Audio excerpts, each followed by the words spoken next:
അധ്യായം 16. പരമദിവ്യോത്തമ പുരുഷൻ പറഞ്ഞു, ഹേ ഭാരത, നിർഭയത, അസ്തിത്വത്തിന്റെ ശുദ്ധി, ആധ്യാത്മിക ജ്ഞാനനിഷ്ഠ, ദാനം, ആത്മനിയന്ത്രണം, യജ്ഞം, വേദപഠനം, തപസ്, ലാളിത്യം, അഹിംസ, സത്യം, ക്രോധമില്ലായ്മ, ത്യാഗം, ശാന്തി, പരദൂഷണത്തിൽ വെറുപ്പ്, സർവജീവികളോടും കാരുണ്യം, ലോഭമില്ലായ്മ, മൃദുല സ്വഭാവം, വിനയം, സ്ഥിരനിശ്ചയം, തേജസ്, ക്ഷമ, ധൈര്യം, ശൗചം, അസൂയാരാഹിത്യം, ബഹുമതിക്കുള്ള വാഞ്ചയില്ലായ്മ, ഇതെല്ലാം ദിവ്യപ്രകൃതിയാൽ അനുഗ്രഹീതരായ ദൈവികതയുള്ളവർക്കുള്ള ഗുണങ്ങളാണ്. ഹേ പാർത്ഥ, ഗർവം, അഹങ്കാരം, അഭിമാനം, ക്രോധം, പാരുഷ്യം, അജ്ഞാനം എന്നിവ അസുരഗുണങ്ങളാണ്. അഭൗതിക ഗുണങ്ങൾ മുക്തിസാധകങ്ങളും ആസുരഗുണങ്ങൾ ബന്ധന കാരണങ്ങളുമാണ്. പാണ്ഡുനന്ദന, ദൈവീക ഗുണങ്ങളോട് പിറന്നവനായതുകൊണ്ട് നീ ദുഃഖിക്കേണ്ട. ഏ പാർത്ഥ, ഈ ലോകത്തിലുള്ള എല്ലാ സൃഷ്ടികളും ആസുരം, ദൈവികം എന്നീ രണ്ട് വിഭാഗങ്ങളിൽ ഒന്നിൽപ്പെടും. ഞാൻ ദൈവിക ഗുണങ്ങളെപ്പറ്റി വിസ്തരിച്ചു പറഞ്ഞുവല്ലോ. ഇനി ആസുരങ്ങളായവയെ വിവരിക്കാം. ചെയ്യേണ്ടതെന്തെന്നോ ചെയ്യരുതാത്തതെന്തെന്നോ അസുര സ്വഭാവികൾക്കറിഞ്ഞുകൂടാ. വിശുദ്ധിയോ നല്ല പെരുമാറ്റമോ സത്യസന്ധതയോ അവർക്കില്ല. ഈ പ്രപഞ്ചം അസത്യവും അടിസ്ഥാനരഹിതവുമാണെന്നും അതിന് നിയന്താവായി ഒരു ഈശ്വരനില്ലെന്നും അവർ പറയുന്നു. ലൈംഗികാഭിലാഷം മാത്രമാണിതിന്റെ ഉൽപ്പത്തിക്ക് കാരണമെന്നും കാമമല്ലാതെ മറ്റൊന്നും കാരണമായിട്ടില്ലെന്നുമാണ് അവർ പറയുന്നത്. ഈ നിഗമനങ്ങളെ പിന്തുടർന്ന് സ്വയം നഷ്ടപ്പെട്ടവരും അസുരന്മാരുമായ ഈ അല്പബുദ്ധികൾ ലോകനാശകരങ്ങളായ കൊടുംക്രിയകളിൽ ഏർപ്പെടുന്നു.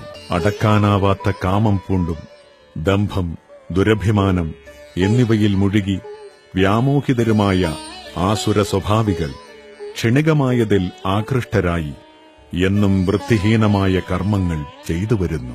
ഇന്ദ്രിയ സന്ദർപ്പണമാണ് മാനുഷിക സംസ്കാരത്തിന്റെ പ്രധാന ആവശ്യമെന്നവർ കരുതുന്നു. അക്കാരണത്താൽ ജീവിതാവസാനം വരെയും അളവറ്റ വ്യാകുലതയോടെ കഴിഞ്ഞുകൂടേണ്ടതായും വരുന്നു. അനേകായിരം ആഗ്രഹങ്ങളുടെ വലക്കെട്ടിലകപ്പെട്ട് കാമക്രോധങ്ങൾക്കധീനരായി സുഖഭോഗങ്ങൾക്കായി അന്യായമായിട്ടെങ്കിലും അവർ ധനം സമ്പാദിക്കുന്നു. ആസുര സ്വഭാവി ഇങ്ങനെ വിചാരിക്കും, ഇന്നെനിക്ക് ഇത്രയേറെ ധനമുണ്ട്, എന്റെ പദ്ധതികളനുസരിച്ച് ഞാൻ ഇനിയും ധനമാർജിക്കും. ഇത്രയേറെ ധനം എനിക്കിപ്പോഴുണ്ട്, അത് ഭാവിയിൽ കൂടിക്കൂടി വരികയും ചെയ്യും. അയാൾ എന്റെ ശത്രുവാണ്, ഞാൻ അയാളെ കൊന്നു. ഇനിയുള്ള ശത്രുക്കളെയും ഞാൻ കൊല്ലും. ഞാൻ എല്ലാറ്റിനും ഉടമയാണ്, ഞാൻ സുഖിയനാണ്, എല്ലാം തികഞ്ഞവനും ബലവാനും സന്തുഷ്ടനും സമ്പന്നനുമാണ്. കുലീനരായ ബന്ധുക്കളുണ്ടെനിക്ക്. എന്നോളം ശക്തിമാനും സന്തോഷവാനുമായി ആരുണ്ട്? ഞാൻ യാഗങ്ങൾ അനുഷ്ഠിക്കും, ദാനം ചെയ്യും, സന്തോഷിക്കും എന്നെല്ലാം ഓർത്ത് അവർ അജ്ഞാനത്താൽ മോഹിതരാകുന്നു. ഇങ്ങനെ പലവിധം ആകാംക്ഷകളിൽപ്പെട്ട് വലഞ്ഞും വ്യാമോഹത്തിന്റെ വലയിൽ കുടുങ്ങിയും ഇന്ദ്രിയ സുഖങ്ങളിൽ അത്യാസക്തരായി അവർ നരകത്തിൽ വീഴുന്നു. നിഷേധികളും സ്വയം സംതൃപ്തരുമായി സമ്പത്ത്, ദുരഭിമാനം ഇവയാൽ വ്യാമോഹിതരായി അഹങ്കാരത്തോടെ അവർ ചിലപ്പോൾ വൈദിക വിധികൾ അനുസരിക്കാതെ തന്നെ പേരിന് ചില യജ്ഞങ്ങൾ അനുഷ്ഠിക്കാറുണ്ട്. അസുരന്മാർ മിഥ്യാഹങ്കാരം, ബലം, ഗർവം, കാമം, ക്രോധം ഇവയാൽ സംഭ്രാന്തരായി തങ്ങളുടെയും അന്യരുടെയും ശരീരങ്ങളിൽ കുടികൊള്ളുന്ന പരമദിവ്യോത്തമ പുരുഷനോട് ഈർഷ്യാലുക്കളായി തീർന്ന് ശരിയായ ധർമ്മത്തെ പഴിക്കുന്നു. ഈർഷ്യാലുക്കളും ദുർബുദ്ധികളുമായ ഈ മനുഷ്യാധമന്മാരെ ഭൗതിക ജീവിത സാഗരത്തിലെ ആസുരയോനികളിൽ തന്നെ ഞാൻ വീണ്ടും വീണ്ടും ജനിപ്പിക്കുന്നു. ഹേ കുന്തിപുത്ര, ആസുര ജീവഗണങ്ങളിൽ അനേകം തവണ ജന്മമെടുത്ത ശേഷവും ഇത്തരക്കാർ ഒരിക്കലും എന്റെ അടുത്തെത്തുകയില്ല. ക്രമേണ അധികമധികം നീചങ്ങളായ തലങ്ങളിലേക്ക് താഴ്ത്തപ്പെടുന്നു. നരകത്തിന് കവാടങ്ങൾ 3 ഉണ്ട്. കാമം, ക്രോധം, ലോഭം. ബുദ്ധിയുള്ള എല്ലാവരും ഇവയെ ഉപേക്ഷിക്കണം.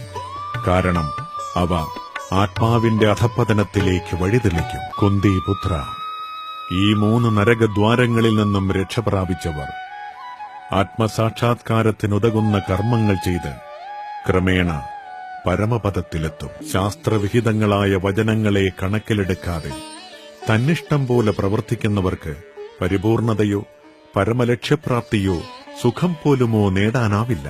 എന്ത് ചെയ്യണം, എന്ത് ചെയ്യാൻ പാടില്ല എന്ന് ധർമ്മശാസ്ത്രങ്ങളുടെ അടിസ്ഥാനത്തിൽ ഒരാൾ മനസ്സിലാക്കണം. ഈ നിയമനിബന്ധനകൾ പഠിച്ചറിഞ്ഞ ശേഷം മാത്രം പ്രവർത്തിക്കുക. തന്മൂലം ക്രമേണ ഉന്നതി പ്രാപിക്കും. ഓം തത്സദിതി ശ്രീമദ്ഭഗവദ്ഗീതാസു ഉപനിഷത്സു ബ്രഹ്മവിദ്യായാം യോഗശാസ്ത്രേ ശ്രീകൃഷ്ണാർജുന സംവാദേ ദൈവാസുര സമ്പദ്വിഭാഗയോഗോ നാമ ഷോഡശോऽധ്യായഃ.